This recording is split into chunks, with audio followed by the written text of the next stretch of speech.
2021년 겨울훈련 집회 사무엘기 상하 결정연구 메시지 3번에 왔습니다.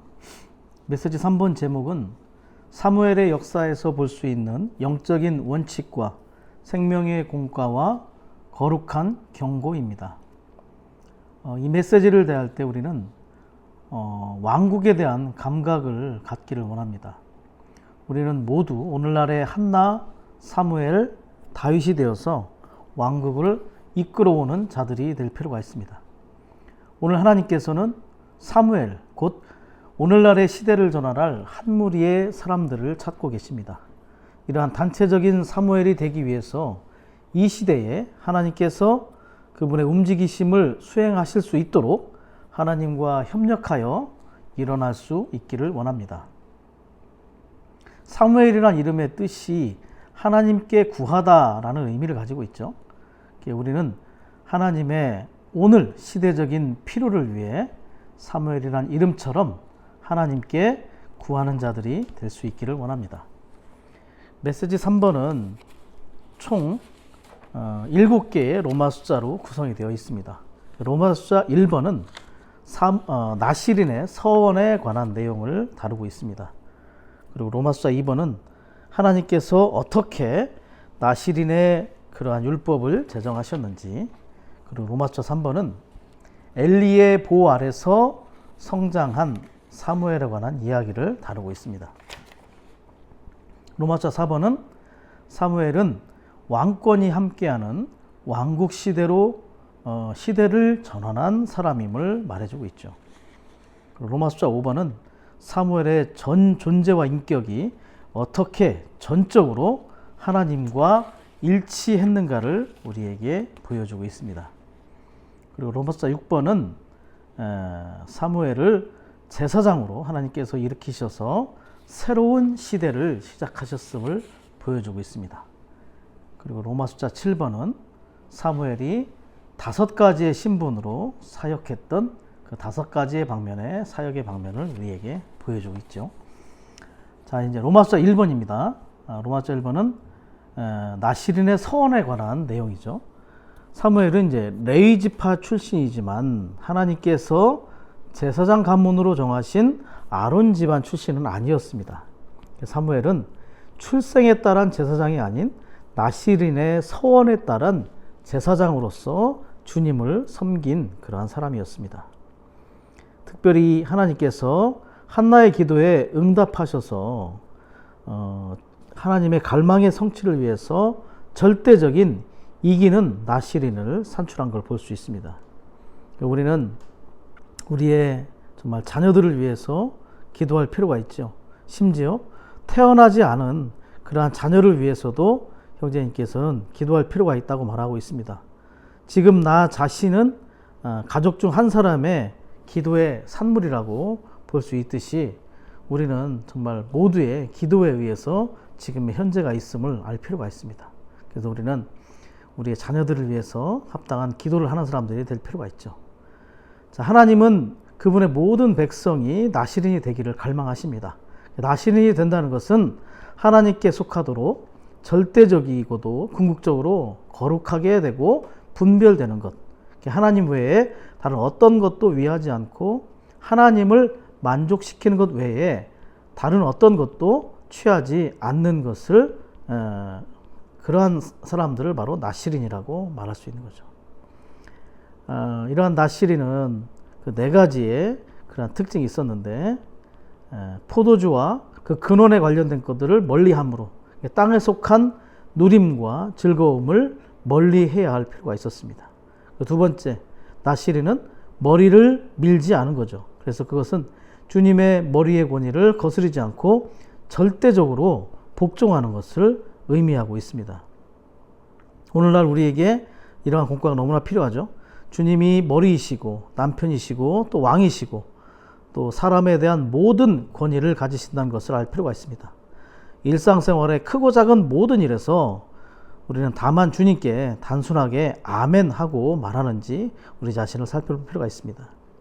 사회의 인간 권위, 그리고 영적인 영역인 교회 생활의 인간 권위를 포함해서 하나님께서 임명하신 대표 권위 아래에 있음을 인정할 필요가 있습니다. 왕국에서 가장 중요한 것은 그분의 권위와 다스림과 통치입니다. 주님께서 세우시고 임명하신 권위에 복종하는 법을 배우는 것은 너무나 중요하다는 것을 우리가 알 필요가 있는 거죠. 그리고 세 번째, 나시린은 혈육의 죽음에 의해 더러워지지 않는 것. 이것은 천연적인 애정을 이기는 것을 가리키는 것입니다. 네 번째, 죽은 사람에게 가까이 가지 않거나 곁에 있던 누군가가 갑작스러운 죽음에 의해 더러워지지 않는 것. 이것은 나시린이 죽음에서 분별되어 있다는 것을 의미하는 것입니다. 하나님께서는 죽음을 죄보다 더 심각하게 생각하시고 더 가증하고 불결한 것으로 여기는 것입니다.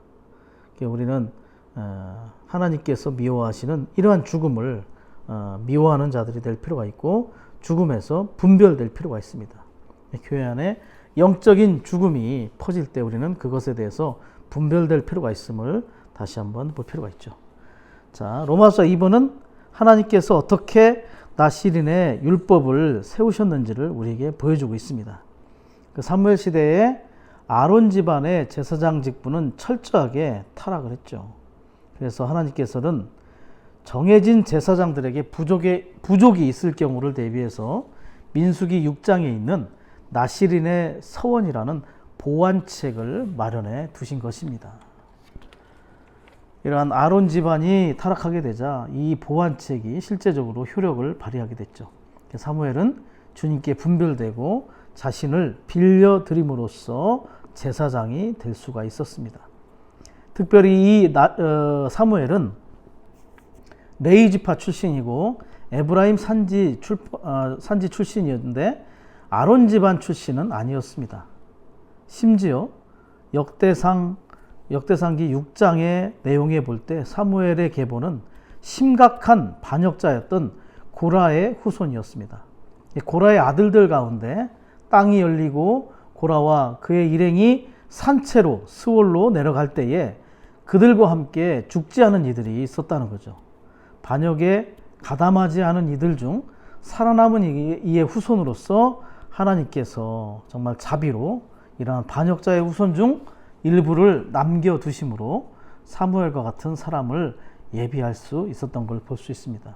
정말 사무엘은 그러한 긍휼과 자비를 입은 후손임을 우리가 볼 필요가 있는 거죠. 그리고 아론 집안이 극도로 아주 타락하게 됐죠. 엘리의 그런 아들들이 하나님께 속한 예물을 강제로 취했고 심지어 섬기는 여인들과 성막 입구에서 음행을 저지르는 아주 심각한 범죄를 유발한 그런 사건들도 있었습니다. 그렇기 때문에 엘리 시대에 하나님께서 그분의 행정에 있어서 아주 가난하게 되셨다는 거죠. 아주 비정상적인 상태에 그분의 행정을 수행하실 수 없는 상태가 되었을 때에 누군가가 자원하여 주님께 자신을 빌려드릴 필요가 있었을 때 이러한 나시린의 서원이 정말 효력을 발휘한 걸 볼 수가 있습니다. 자, 이제 세 번째, 로마서 3번은 엘리의 보호 아래서 성장한 사무엘에 관한 이야기를 말해주고 있습니다. 사무엘은 엘리의 보호 아래서 자랐죠. 사무엘은 어려서부터 엘리 앞에서 여호와를 섬기며 엘리에게서 하나님 섬기는 법을 배우게 되었습니다.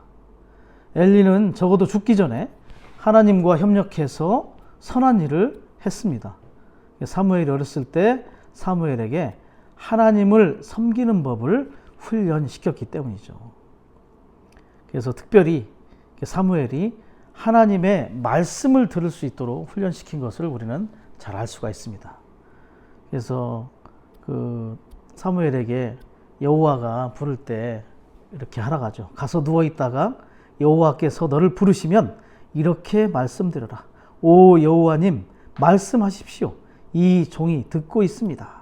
그래서 엘리는 자신에게는 하나님의 말씀이 희귀했지만 그 하나님의 말씀이 사무엘에게 임하는 것을 그는 알 수가 있었고 사무엘에게 하나님의 말씀을 들을 수 있는 그러한 방법을 알려주고 있는 걸 볼 수가 있습니다. 재미있는 것은 사무엘은 궤가 있는 성전에서 잠을 자고 있었다는 거죠. 하나님이 계신 곳에서 잠을 자고 있었습니다. 우리에게 강조되는 것은 우리가 바깥들에 머물지 말고 성소에도 머물지 말고 지성소 안에 머물러야 한다. 심지어 지성소는 아닐지라도 금양단이 우리의 잠자는 장소여야 한다. 이렇게 형제님이 교통하셨죠. 주님께서 우리에게 말씀하시고 말씀을 주실 수 있도록 주님과 가까이 있어야 할 필요가 있다는 것을 우리에게 말해주고 있는 것입니다. 신약에서도 마리아가 주님의 발치에서 주님의 말씀을 듣기 위해 가까이 있었던 것처럼 우리는 항상 주님에게 가까이 있으므로 그분의 말씀에 귀를 기울이는 그러한 사람들이 될 필요가 있습니다. 사무엘은 이것을 엘리에게서 배웠는데 아주 전적으로 긍정적인 것입니다. 주님의 종들은 주님과의 교통을 유지하며 항상 그분께 귀를 기울여야 할 필요가 있는 거죠. 왜냐하면 우리의 생활이 주님의 말씀에 달려 있고 우리의 일은 주님의 명령에 달려 있기 때문입니다. 그래서 믿는 이들의 생활은 전적으로 주님의 말씀하심에 의존하기 때문입니다. 이러한 주님의 말씀하심을 통해서 우리는 그분의 영원한 경륜의 목표를 성취할 수 있게 되죠. 그분의 경륜의 목표는 바로 무엇입니까? 그분의 배필인 신부를 얻는 것입니다. 그래서 이것에 관련 구절이 에베소서 5장 26절과 27절에 있는데 말씀 안에 있는 물로 씻음을 받음으로 흠이나 점이나 티나 주름 잡힌 것들이 없는 이렇게 거룩하게 분별됨으로 신부로 단장될 수 있음을 우리에게 보여주고 있습니다. 말씀에는 여러 가지의 기능이 있습니다. 베드로전서 2장 2절을 보면 말씀이 순전한 젖이라고 말하고 있죠. 또 히브리서 5장 12절에 보면 단단한 음식이 말씀이라고 말하고 있습니다. 말씀은 이렇게 우리를 자라게 하고 우리를 성장하게 하는 음식인 말씀이 있죠. 그리고 여기서 말하는 것처럼 에베소서 5장에 나오는 것처럼 우리를 씻는 물이 있습니다. 우리를 정말 거룩하게 분별하는 씻는 물이기도 하죠. 또 심지어 히브리서 4장 12절이나 에베소서 6장 17절에 나오는 말씀이 칼이라고 말하고 있죠. 그래서 히브리서 4장 12절에서는 좌우에 양날이 선 검이라고 말하고 있고 에베소서 6장 17절에서는 그 영의 검, 이것은 바로 우리 안에 하나님 아닌 것들을 잘라내고 제거하는 역할을 해주는 사탄적인 요소에 속한 것들을 처리하는 역할을 하는 그러한 칼과 검으로서의 역할이 있는 말씀이 있다는 거죠. 그래서 우리는 이러한 말씀이 우리에게 골고루 적용될 수 있도록 늘 주님 앞에 우리 자신을 열어놓을 필요가 있습니다. 때로는 우리의 음식으로 우리를 정말 자양분으로 먹게 하고 자라게 할 뿐만 아니라 씻는 물로서 거룩하게 분별하여 신부로 단장될 수 있게 하고 심지어 자르는 칼과 검으로 우리 속에 있는 사탄적인 요소, 자아와 육체, 주님이 아닌 모든 것들을 잘라내는 그러한 역할을 하는 말씀 앞에 우리 자신을 둠으로 말미암아 우리는 그분의 경륜의 목표에 이르는 자들이 될 수 있을 것입니다. 주님의 음성이 없으면 계시나 빛이나 지식이 없습니다. 믿는 이의 일생은 다 주님의 말씀하심에 달려 있음을 우리는 다시 한번 상기할 수 있기를 원합니다. 우리 모두 주님의 말씀을 잘 들을 수 있도록 주님의 말씀 앞에 귀 명창들이 될 수 있기를 원합니다. 자, 사무엘은 또 배우는 동안에 아론의 계통에 따른 타락한 제사장 직분이 변질되는 것을 목격했죠. 그래서 엘리의 그러한 상황에서 본 것들을 이해하고 또 파악할 수 있는 역량을 그는 가질 수가 있었습니다. 이 부분은 한자성어로 말한다면 타산지석 또 반면교사의 역할을 통하여 우리는 소극적인 방면 안에서 적극적인 것들을 배울 수 있는 그러한 상황들을 우리에게 보여주고 있습니다. 사무엘은 백성의 장로들이 하나님의 궤를 강탈하고 블레셋 족속이 하나님의 궤를 빼앗아감으로 하나님의 영광이 이스라엘에게서 떠나는 것을 보았죠. 그는 엘리의 집안에 내린 하나님의 엄중한 심판을 깨닫게 됩니다. 이 심판에는 엘리의 죽음과 그 악한 두 아들인 홈리와 비느하스의 죽음도 포함되어 있었습니다. 엘리의 아들들의 아내 중에 한 사람이 아들을 낳고 이름을 이가봇이라고 얘기했는데 그 뜻은 바로 영광이 없다라는 뜻입니다. 괴를 빼앗겼기 때문에 하나님의 영광이 이스라엘에게서 떠났으므로 하나님의 영광, 심지어 하나님의 임재를 잃은 그러한 상황으로 전락했음을 볼 수가 있습니다. 하나님의 사람이 하나님께서 엘리의 집안에 내리실 엄중한 심판에 대하여 예언하게 됐죠. 그러고 나서 사무엘을 통해서 하신 여호와의 말씀이 이 엄중한 심판을 확증했습니다. 그래서 하나님께서 다가올 심판을 사무엘의 입을 통하여 엘리에게 전하신 목적은 이 어린 제사장 사무엘에게 결코 잊을 수 없는 인상을 심어 주시려는 것입니다. 이것은 사무엘이 이후에 나시린으로서 제사장 직분을 수행할 때 그를 약화시키는 요인이 되지 않고 오히려 제사장으로서 봉사하는 내내 그에게 지속적인 경고가 될 수 있었습니다. 이러한 경고의 도움으로 그는 온 일생 동안 하나님을 섬길 때 계속 순수한 상태로 남아 있을 수 있게 되었다는 거죠. 그래서 이러한 소극적인 상태가 사무엘에게 지속적인 경고의 메시지를 던져줌으로 말미암아 일생 동안 하나님을 섬김에 있어서 그를 순수하게 보존할 수 있게 해줬다는 것에 있어서 정말 사무엘에게 배움이 있는 그러한 것이었습니다. 자, 로마서 4번은 사무엘은 왕권과 함께하는 왕국 시대를 전환한 사람이었다는 거죠. 자, 이러한 것은 인류 역사에서도 아주 위대한 일이라는 것을 우리에게 보여주고 있습니다. 사무엘은 반역을 하거나 아론 집안에 속한 어떤 것도 강탈하지 않았습니다.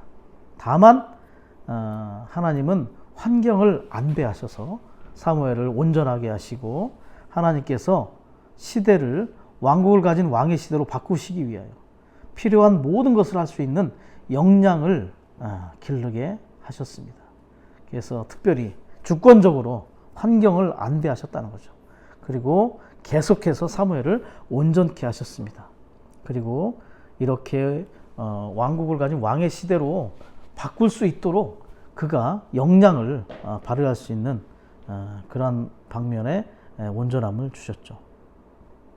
그래서 우리가 배워야 할 공과는 하나님의 때와 안배하시는 환경과 그분의 온전하게 하시는 손길에 대해서 하나님을 신뢰하는 법을 배워야 한다. 그래서 우리는 어떠한 일에도 서두를 필요가 없다는 거죠.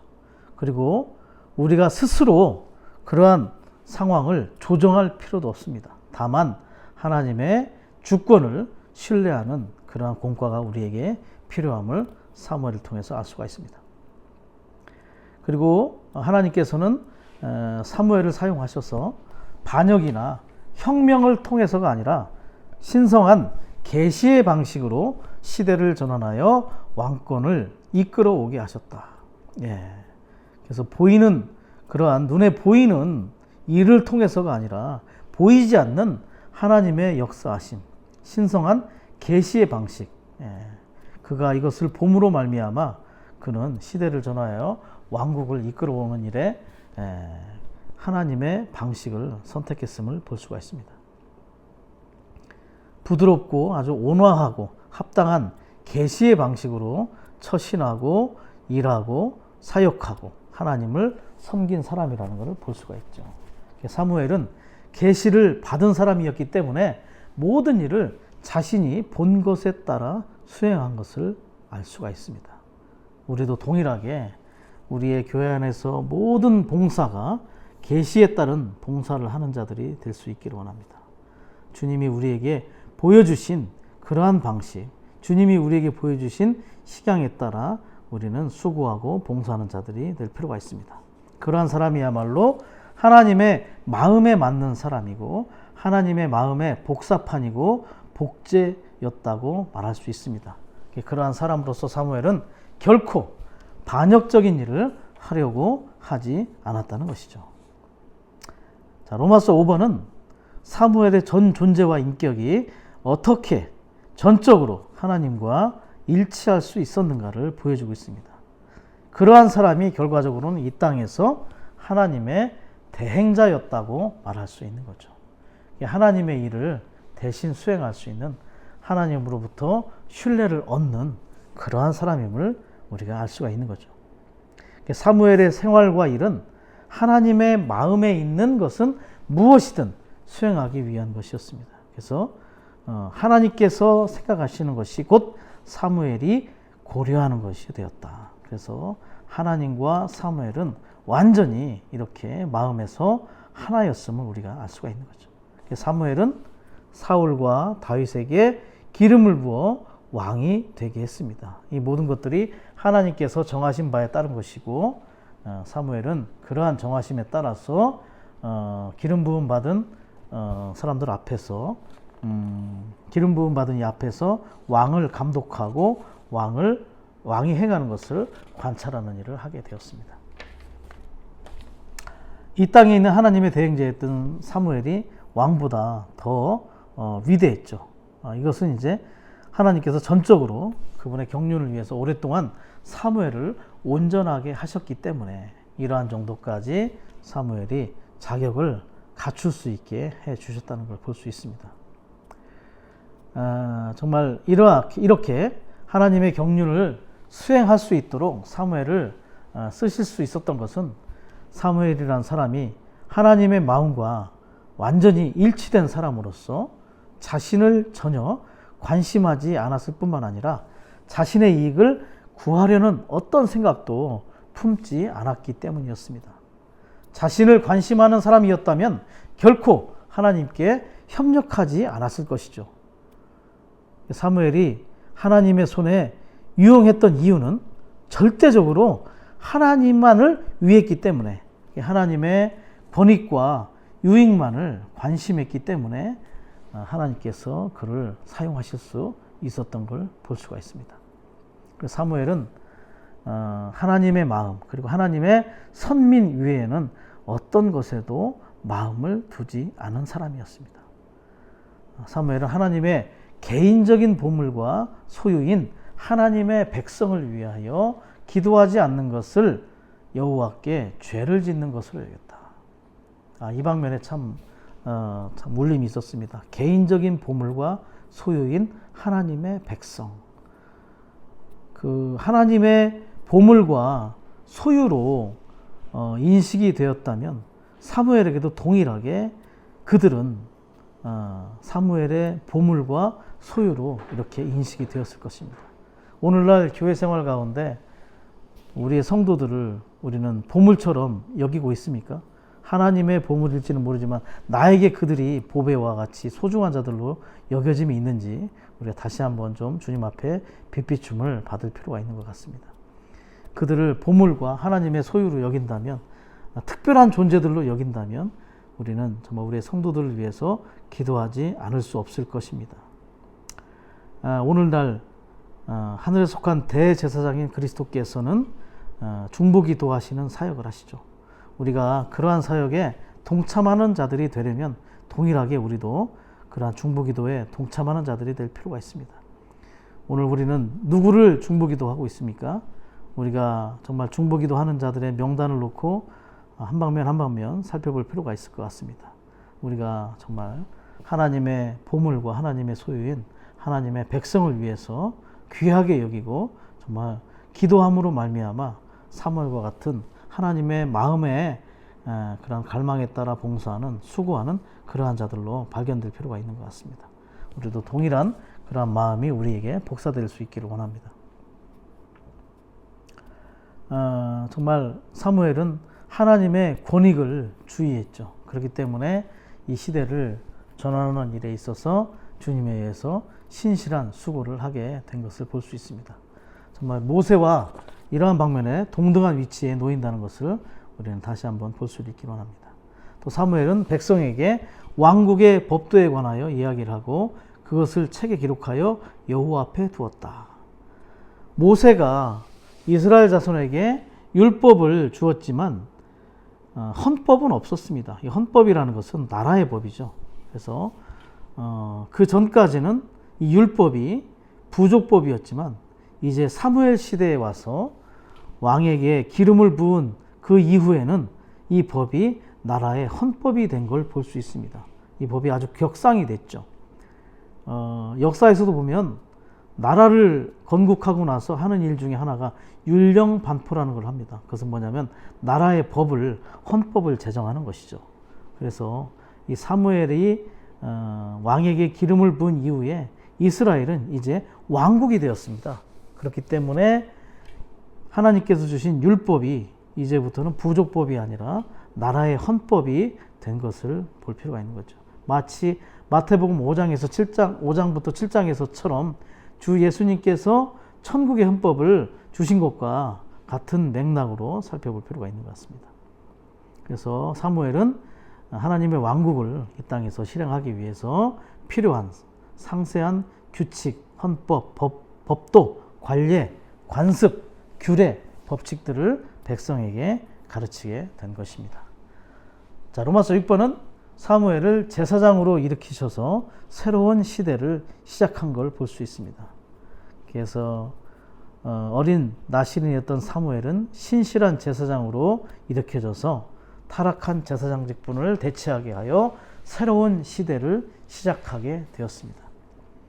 제사장 직분을 수행하려면 첫 번째 해야 할 일이 하나님을 위하여 말하는 것이죠. 그래서 정말 대제사장이 착용한 가슴바지와 우림과 둠밈을 통하여 하나님의 말씀하심이 임해야 합니다. 그렇지만 제사장 직분이 타락하자 하나님의 말씀은 거의 다 사라지고 희귀해진 것을 볼 수 있습니다. 그래서 하나님께서는 사무엘을 높이 올려진 신원자 직분을 담당한 신원자로 세우셨던 걸 볼 수 있습니다. 그래서 그가 선민에게 하나님의 말씀을 공급하게 하셨죠. 그리고 사무엘은 마지막 사사로서 사사 직분을 종결한 그런 사람이었습니다. 그리고 새로운 제사장으로서 왕의 직분을 이끌어왔죠. 이 왕의 직분은 또한 높이 올려진 신원자 직분에 의해서 강화된 것을 볼 수 있습니다. 구약에서도 보면 제사장 직분이 합당했을 때 자신들이 가르친 것과 하나님의 권위로 지시한 것들을 직접 수행함으로 제사장 직분이 합당했을 때는 백성에게 본이 되었습니다. 앞장서서 요단강에 들어가기도 했고요. 앞장서서 여리고성을 돌기도 했죠. 오늘날 교회를 돌보는 합당한 방식은 하나님을 위해 말하고 가르치고 또 앞장섬으로 하나님의 권위를 행사하는 것임을 볼 수가 있습니다. 오늘날 이러한 제사장 직분이 참되게 우리에게 회복될 필요가 있는 걸 볼 수가 있는 거죠. 그리고 이제 하나님께서는 그분을 위해 말할 살아있는 사람인 신원자를 일으킬 필요가 있었습니다. 사무엘은 첫 번째 신원자로 여겨지게 된 것이죠. 자, 로마서 7번은 이제 사무엘이 5가지 신분으로 사역한 것을 우리에게 보여주고 있습니다. 사무엘은 하나님의 경륜에 관한 분명한 관점을 가지고 있었습니다. 이 땅에서 하나님의 경륜을 황폐하게 하려고 원수가 하고 있던 일에 분명한 관점을 가지고 있었죠. 그리고 하나님의 경륜과 환경적인 상황에 관한 상당한 통찰력을 지닌 사람이라는 걸 알 수가 있습니다. 그렇기 때문에 그가 이 땅에 있는 하나님의 대행자로서 이렇게 사역을 할 수가 있었죠. 자, 이제 5가지 신분을 한번 살펴보도록 하겠습니다. 첫 번째, 절대적으로 헌신한 나시린이었죠. 그는 절대적으로 헌신된 나시린으로서 사역을 한 사람입니다. 두 번째, 하나님을 존중하고 하나님을 기쁘시게 해드리는 제사장이었습니다. 심지어 이 제사장은 왕들, 신성한 통치를 위해서 왕들을 임명하고 세우는 일을 하게 되었죠. 특별히 다윗에게 기름을 부었다는 것은 그리스도의 중요한 조상인 다윗을 이 땅에 이끌어 온 거죠. 그리고 우주 가운데 가장 이것은 위대한 사건입니다. 이러한 위대한 일이 바로 사무엘에게 정말 주어졌다는 것은 상당히 큰 일임을 우리가 알 수가 있는 거죠. 그리고 그는 신원자로서 사역을 함으로 하나님의 말씀을 말해내는 그러한 하나님의 말씀을 전달하는 그러한 사람이었습니다. 그리고 왕권의 실제를 가진 사사로서 사역을 함으로 낡고 진부한 제사장 직분을 대체하게 되었죠. 그리고 그는 마지막으로 기도의 사람으로 사역을 함으로 하나님의 선민을 위해서 기도했습니다. 그들이 하나님의 선민이 하나님의 길 안에 보존되고 하나님과 하나 되고 이방 민족의 우상들로 말미암아 올무에 걸리지 않고 에베네셀, 도움의 돌이라는 에베네셀이신 하나님을 누려서 하나님께서 그분의 선민에 대해 뜻하시는 갈망이 성취되기를 기도한 사람이었습니다. 사무엘은 하나님의 선민을 위해 기도하지 않는 것을 여호와께 죄를 짓는 것으로 여겼죠. 오늘날 우리는 정말 매일 교회들을 위해, 교회 성도들을 위해 기도하는 자들이 될 필요가 있습니다. 특별히 에베네셀이라는 도움의 돌은 돌 하나를 미스바와 센 사이에 세우고 여호와께서 우리를 여기까지 도우셨다라고 말하면서 그 돌의 이름을 에베네셀이라고 부른 것입니다.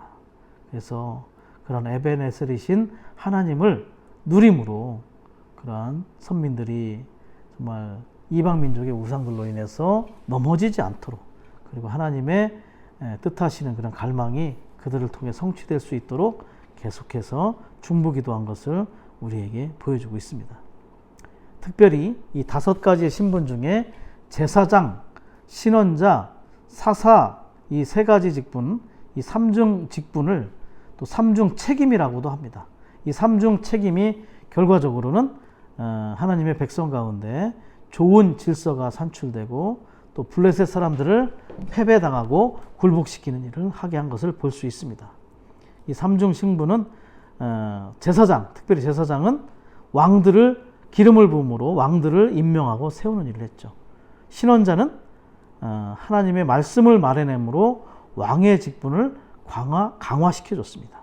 그리고 사사는 왕권의 실제를 지닌 그러한 사역을 하는 자였죠. 그렇기 때문에 제사장과 신원자와 사사는 다 왕과 관련이 있고 하나님의 행정과 관련이 있고 결과적으로는 하나님의 권위 그리고 하나님의 질서와 연관되기 때문에 이 세 직분이 합당하게 3중 책임을 합당하게 감당한다면 정말 하나님의 백성 가운데 합당한 질서와 또 악한 자가 패배당하고 굴복되는 그러한 실제가 있다는 것을 우리가 알 수 있는 것입니다.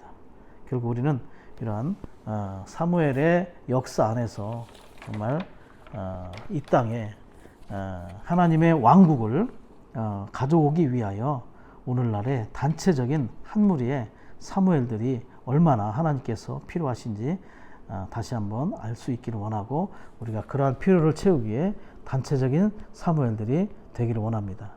이 시대에 정말 하나님께서 필요하는 시대적인 도구가 될 수 있도록 하나님과 협력하는 자들로 발견될 수 있기를 원합니다.